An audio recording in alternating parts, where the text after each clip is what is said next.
America's third parties think 2016 could be their year, and they might be onto something. After all, in this electoral environment, where the major party candidates have seen historically high unfavorability ratings, some voters may turn to alternatives, like the Libertarian Party's Gary Johnson or the Green Party's Jill Stein. But even if the stars all align for these candidates, the chances of a third party breaking through are slim to none. So the question is, why can't third parties take off? So first of all, why are there only two major parties in the US? It's been that way for a long time. According to something called Duverger's Law, in a country with winner-take-all elections, like the United States, two major parties are bound to develop. Here's why. Imagine a hypothetical winner-take-all election in which a range of parties receive part of the vote. Here, Party B wins a seat because it received the most votes, even though the majority of voters cast their ballots for other parties, against the winner.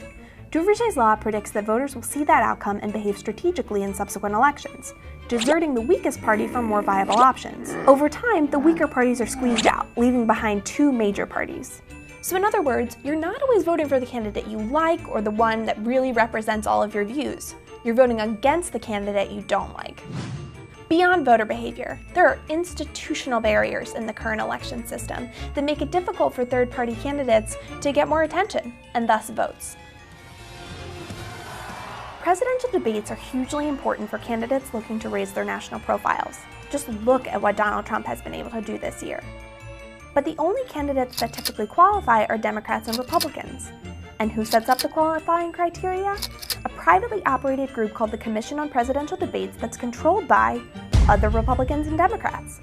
Among other rules, the CPD says the parties must get 15% support in multiple polls to qualify.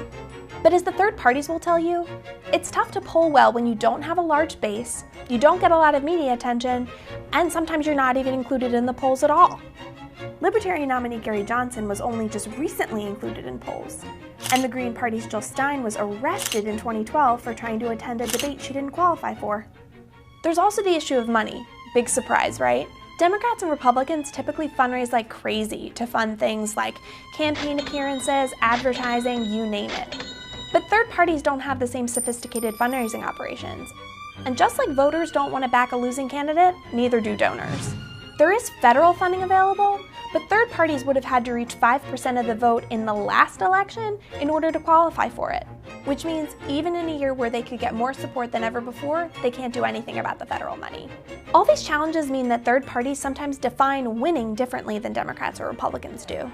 For them, winning might mean gaining traction in the electorate and giving voice to their party's core principles. Think of third-party candidates like Teddy Roosevelt and Ross Perot, who lost their elections but were able to influence the national conversation. Roosevelt with his progressivism, and Perot with his concerns about the national debt. Third parties have dreams of sitting in the Oval Office. Who doesn't? But they'll settle for raising awareness about their candidates and beliefs. They want voters to know that they're even an option. So this year, they'll hope to build just a little bit more support before inevitably running again in 2020.